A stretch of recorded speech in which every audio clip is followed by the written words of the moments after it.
Soy Carlos Céspedes, director ejecutivo de Acadepec y Acadepec Internacional. Estamos ya pronto de empezar el Congreso Internacional de Educación y Tecnología Educativa con Educatec 2023. En ese sentido, pues está aquí, nos acompaña la licenciada Patricia Carrera Fernández, nos acompaña desde Tabasco, México. Un saludo a través de ella, gracias por estar con nosotros, gracias por acompañarnos. Patricia, ¿cómo le va? Gusto saludarla. Muy bien, muchas gracias por la invitación. ¿Quién es Patricia? A ver, para que la conozcan, ella es de Tabasco, México. Patricia Carrera Fernández es licenciada en psicología, tiene maestría en psicoterapia infantil, Gestalt, profesora e investigador de la Universidad Juárez Autónoma de Tabasco, UJUAT por sus abreviaciones. Es evaluadora nacional del Comité de Acreditación del Consejo Nacional de Enseñanza e Investigación en Psicología, por sus iniciales sea CNEIP, colaboradora en la Academia de Psicología del Desarrollo, es colaboradora en la Comisión de Acreditación del Programa Educativo en Psicología de la Universidad Juárez de Tabasco, es responsable del grupo de investigación, Psicología, Educación y Salud Pública. Actualmente es responsable del proyecto de investigación, fortalecimiento de la trayectoria académica del Plan 2017 de la licenciatura de Psicología. Últimas publicaciones, tiene mentorías como estrategia educativa ante el rezago académico, su impacto en la acreditación, esto en la revista de la CNAIP, por sus abreviaciones. La niñez migrante y los malos tratos, Red Latinoamericana sobre estudios de la violencia, el estilo de vida y sus consecuencias en las generaciones X y Baby Boomers. Sindicato de Profesores e Investigadores de la Universidad Juárez Autónoma de Tabasco, por sus siglas SPIUHAT. Docente facilitador de talleres en 3 consultores, entrevista psicológica, intervención en crisis a través del juego, primeros auxilios psicológicos, entre otros, atención psicológica a pacientes. ¿Qué tal, Patricia? ¿Cómo le va? Gusto de saludarla, bienvenida. Muchas gracias. Bien, muy bien. Pues bueno, ahí una semblanza un poco de lo que hago, a lo que me dedico. Básicamente este asunto de ser profesional en la psicología y atender pacientes en el área clínica y bueno, en educación, donde pues soy docente en la Universidad Pública del Estado de Tabasco, que es la Universidad Juárez Autónoma de Tabasco.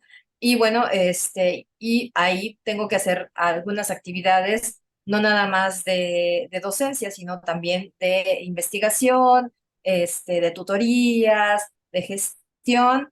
Y bueno, aparte también apoyo en 3 consultores en este asunto, también de la capacitación, de la educación continua, ¿no? Con estas cosas específicas que tienen que ver con la psicología, ¿no? Que también, pues, la experiencia en la atención y la parte educativa, ¿no? Que es básicamente lo que realizo actualmente. Y a propósito del evento que ya viene pronto y Patricia nos va a acompañar, vamos a tener el honor de que esté con nosotros en el Congreso Internacional de justamente de lo que ella menciona, de educación y tecnología educativa. Lo que nos reúne hoy día es para hablar, a ver, la temática de hoy, para discutirlo con Patricia, es la discapacidad social, consecuencias de la virtualidad. Para entrar en materia, Patricia, a ver, ¿qué es la discapacidad social? ¿Cómo lo podemos entender la discapacidad social? Bueno, en nuestro país hablamos de discapacidad, aquella situación que es incapacitante para la persona, que las personas que tienen alguna problema motor o que tienen alguna problema de índice intelectual o que no pueden caminar o que no pueden realizar ciertas actividades de manera física o de manera intelectual, se les denomina discapacitados, ¿no? Pero también hay una situación importante que tiene que ver con la salud mental. Cuando la salud mental está de alguna forma deteriorada, ¿sí? También influye en nuestras relaciones interpersonales, ¿sí? Y entonces se le denomina discapacidad psicosocial. Esa es la forma en cómo se le denomina, y ahí está incluida la depresión, la ansiedad y otros problemas de salud mental que de alguna forma nos incapacitan en las interacciones sociales o en el ejercicio de nuestras actividades cotidianas. Por ejemplo, la depresión lo que hace es que no tengas ganas de realizar las cosas, que faltes a tu trabajo, que faltes a la escuela, que de alguna manera estés durmiendo todo el tiempo, comas en exceso, o se te inhiba el hambre, o se te quita el sueño. Entonces, todas estas características que tienen que ver con síntomas propios de una enfermedad, ¿sí? Que discapacita en nuestra situación, pues de alguna manera mental, de una manera de la personalidad. Entonces, esto también de alguna forma, como me impide salir, como me impide tener interacción social, pues se denomina discapacidad psicosocial.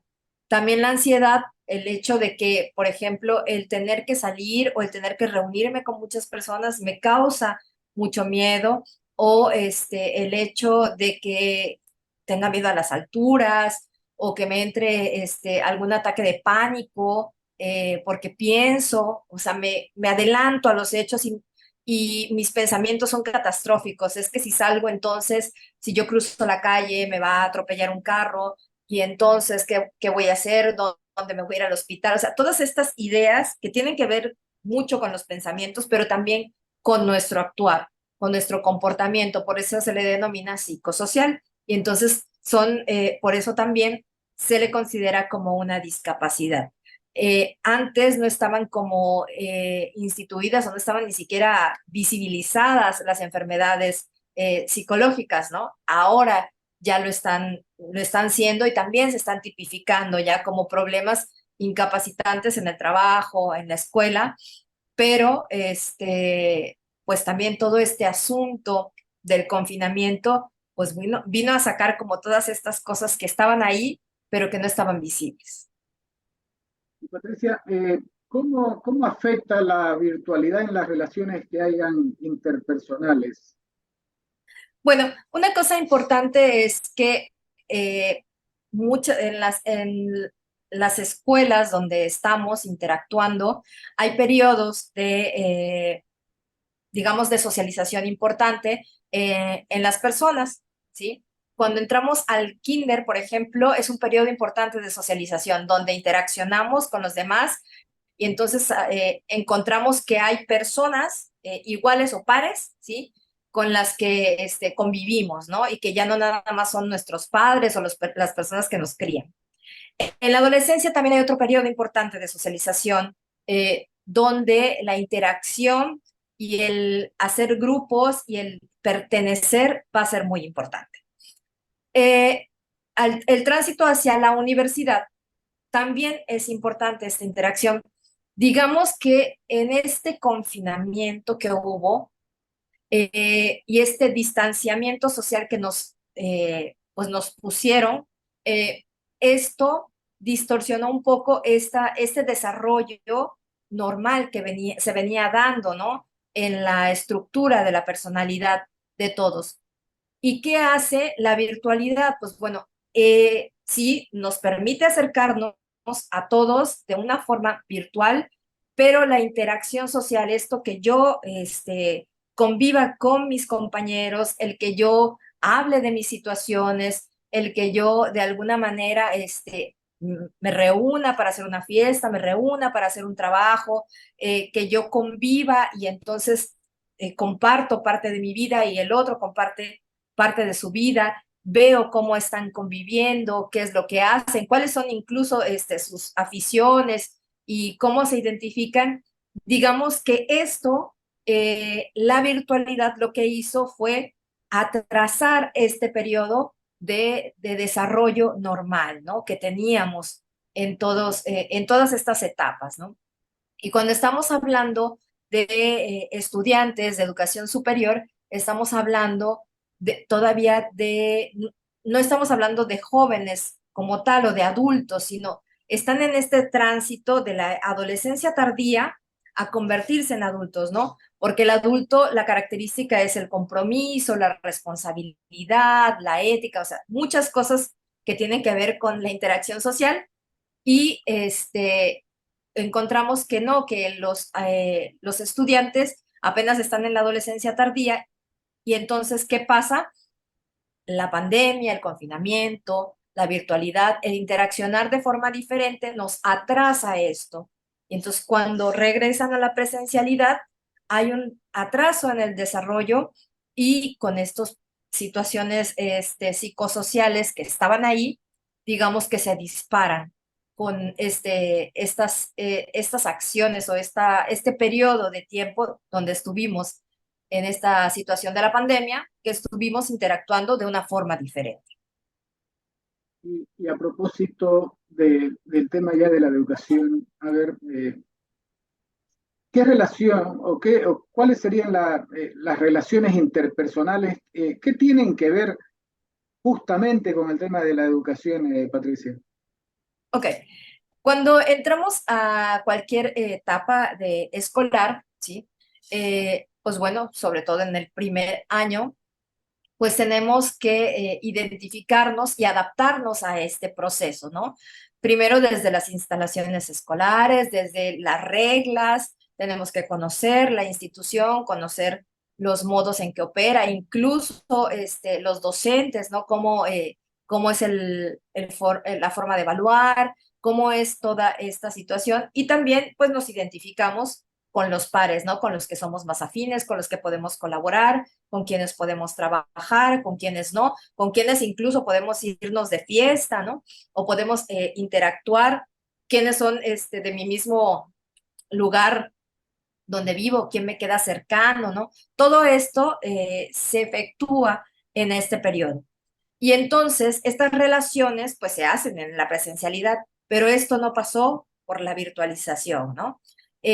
De alguna manera se hizo, se atrasó, es lo que podemos observar, que se atrasó esta situación y bueno, el hecho de que yo no tenga con quién colaborar también afecta en mi rendimiento, ¿sí?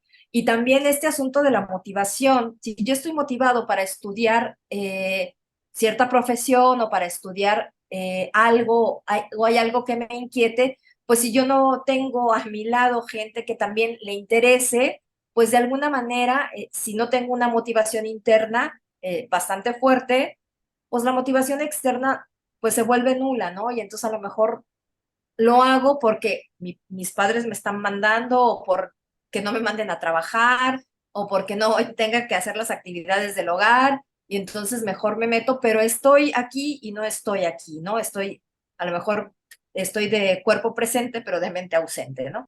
Es un poco lo que pasa y por supuesto esto también en el rendimiento escolar hay una afección, ¿no? Y en el asunto del trabajo colaborativo también hay una afección y hay una disminución, ¿no? En este aprovechamiento también. Eh, Patricia, ¿cómo afecta la discapacidad social en la educación? ¿De qué manera afecta? Bien, cabe destacar que todo esto surge por pues una inquietud personal, porque observando a los estudiantes se hace un estudio de un grupo de estudiantes que estaban teniendo como estas características. Y entonces se entrevistan, es un grupo de 22 estudiantes, y obtenemos que varios de estos estudiantes presentaban problemas de salud mental. En su mayoría encontramos que esta muestra que nosotros localizamos resulta que de alguna forma cursaban por depresión o características de ansiedad. Y en los casos que tuvimos, encontramos, ¿sí? Que de alguna manera sus padres se habían ido, ¿sí? Ya sea que habían fallecido por cuestiones del propio COVID o porque por cuestiones económicas o de la relación de pareja, alguien había partido y el estudiante, que generalmente era como el primogénito, se quedaba a cargo de la situación familiar, ¿no? Y pues de la manutención, y esta situación pues empezó a ser un problema, ¿no? Porque el estrés que causaba todo esto y el duelo por el que están transitando, porque al final perdieron a sus padres y se tuvieron que adaptar a una nueva vida, también encontramos que la condición ya estaba ahí, que de alguna manera hereditariamente ellos ya traían estas situaciones familiares, ¿no? Con respecto a la depresión o la ansiedad, pero que se dispara con todos estos eventos, ¿sí? Y esto hace que la interacción ya con su grupo y con sus pares, pues se haga bastante disruptiva, se haga conflictiva, y entonces en el colaborar y en el que yo tengo que hacer lo mío y yo tengo que esforzarme por lo mío, incluso hubo conflictos y hubo situaciones de violencia virtual, ¿no? Donde le echaban al otro y criticaban los trabajos que hacían en lugar pero de una manera destructiva, ¿no? Y con respecto a los docentes, pues también hubo como un reto a la autoridad en esta misma situación, que los docentes, pues a lo mejor representan a sus padres, ¿no? Dentro del aula. Y entonces esto causó que también, pues en su rendimiento hubiera una baja, ¿no? Y de hecho de todo el grupo, ¿no? En comparación con otros grupos que no tenían como estas características, o sí había, pero eran uno o dos, ¿no? Entonces, bueno, sí encontramos esta situación porque ellos de alguna manera no, al momento de entrar a esta etapa de la educación, entraron de forma virtual y luego a la presencialidad. El periodo de adaptación lo pasaron de forma virtual, digamos que también se atrasó, y entonces apenas estaban adaptando, pero ya habían tenido pérdidas, y todos estos factores que estaban alrededor, que familiares, económicos, de contexto, bueno, dispararon de una manera bastante fuerte en su rendimiento académico. Desde Tabasco, México, nos acompaña hoy Patricia Carrera Fernández. Eh, estamos ya a pocos días de inicio del Congreso con Educatec 2023, y nos acompaña, estamos hablando justamente con Patricia.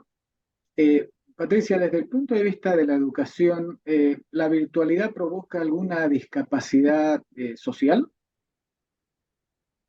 Bueno, pues en este caso, lo que encontramos más que lo provoque la virtualidad tiene ventajas y desventajas, ¿no? La ventaja es que nos une a la distancia, que de alguna manera podemos tener conocimientos más amplios, podemos utilizar la inteligencia artificial, podemos hacer búsquedas de, de bibliotecas inimaginables, ¿no? Y podemos hacer trabajo colaborativo, pero también hay desventajas, ¿no? A veces no podemos ver si realmente es tuyo el trabajo, es de tus capacidades, o a lo mejor lo copiaste de otro, ¿no? Estas desventajas, ¿no? Podría ser como importante. Este asunto que no nos permite interaccionar más allá de este momento, ¿no? De no, en esta situación diferente, ¿no? De a lo mejor tener una fiesta o tener otro tipo de interacción que es importante para las relaciones interpersonales. Y más que ser discapacitante, yo creo que en este periodo ha tenido como un atraso, ¿no? En la interacción, sobre todo en estos procesos de adaptación donde hay que interactuar, ¿no? Porque al final de cuentas el ser humano es social y el ser humano requiere de interaccionar con el otro, no podemos estar aislados, ¿no? Necesitamos del otro para satisfacer nuestras necesidades básicas y también, aunque es una necesidad secundaria, la interacción social, pero sí es importante, ¿no? Es importante esto y más que yo creo que aquí sería como usarlo como una herramienta que en lugar que nos impida el proceso socializador, como una herramienta de ayuda, no como la principal o la fundamental forma de interaccionar. Claro, durante el confinamiento fue la única forma que teníamos, ¿no? Porque no podíamos estar interaccionando con los demás, ¿sí?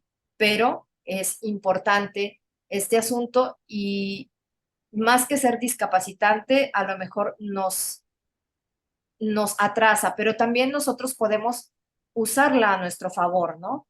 Eh, y no que sea todo en una sola vía, ¿no? Sino ahora estas modalidades híbridas creo que son funcionales y que son importantes para el proceso educativo.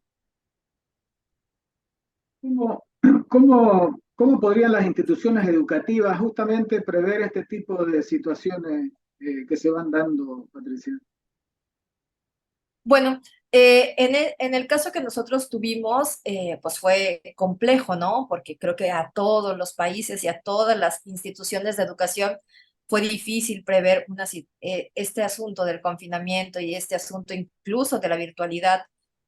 Pero creo que podríamos establecer ahora mm, ciertas normativas, ¿no? De hecho, en nuestro país hay una norma, ya el artículo 3 fue reformado y el artículo 15 también habla de la inclusión, de visibilizar todas estas discapacidades, ¿no? Todos estos problemas de salud mental que son importantes porque también incapacitan a las personas, ¿no? No nada más el que físicamente yo observe que te falta algo o que tienes alguna disfunción es importante. También estos asuntos de las emociones, de la personalidad, que son importantes atender, ¿no? Que también se vieron pues como impactados con este confinamiento. Entonces, las instituciones creo que están obligadas hoy en día a atender estos procesos de salud mental.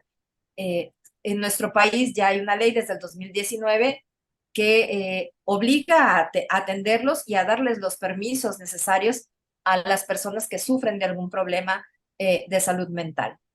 Y bueno, también tener como los elementos para la atención.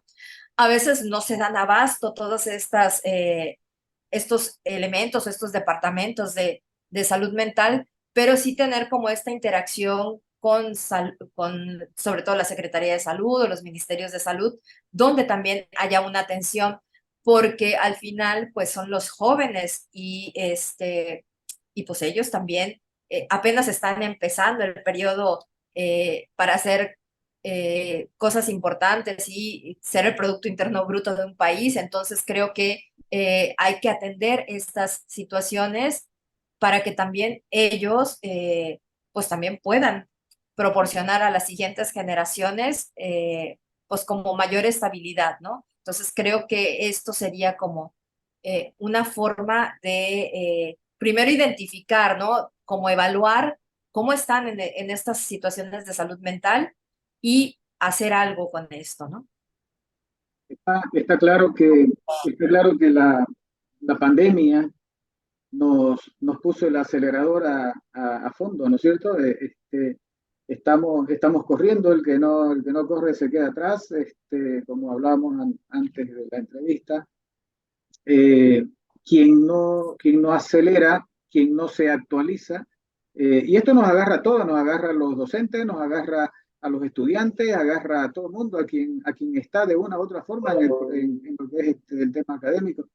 Eh, Patricia, cómo se podrían enfrentar, o cómo podríamos enfrentar ese tipo de problemática actual, Patricia, para ir terminando esta entrevista?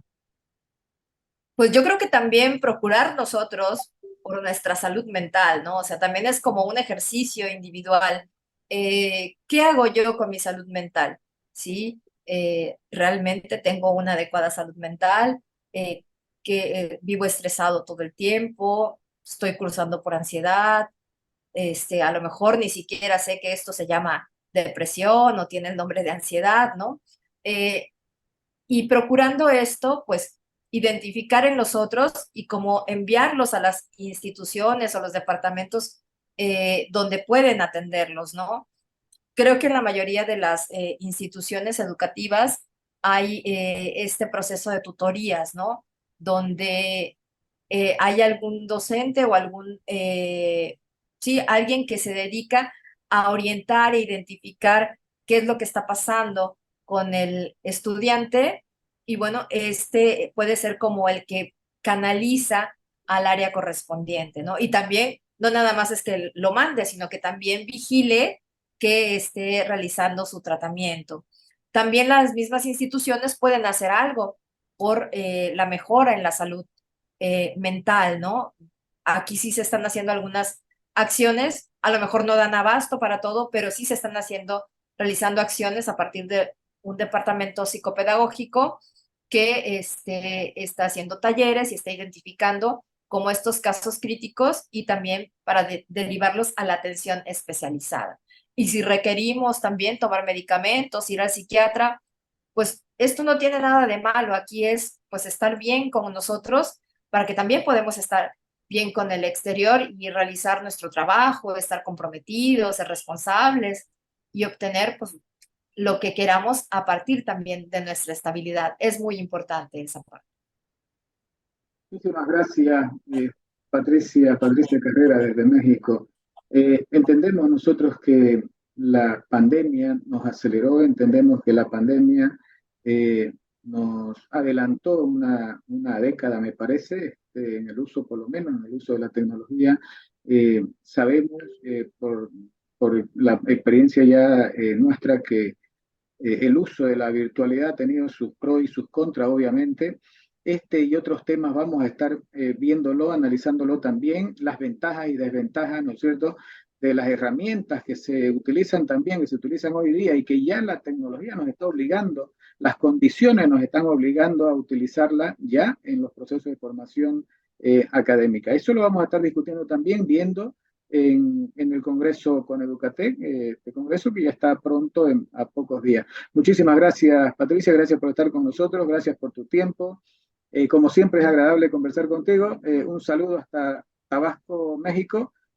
Abrazo grande para todos. Las últimas palabras para despedirnos, Patricia. Bien, pues bueno, agradecer la invitación y bueno, invitarlos también a que asistan al Congreso con Educatec para que tengamos todos los elementos para estos asuntos de la virtualidad, ventajas y desventajas. Muchísimas gracias. Gracias. Esto es ACADEPEC, la Academia de Posgrado y Educación Continua. Trabajamos siempre en pos de transmitir conocimiento. Muchísimas gracias. Gracias, hasta siempre.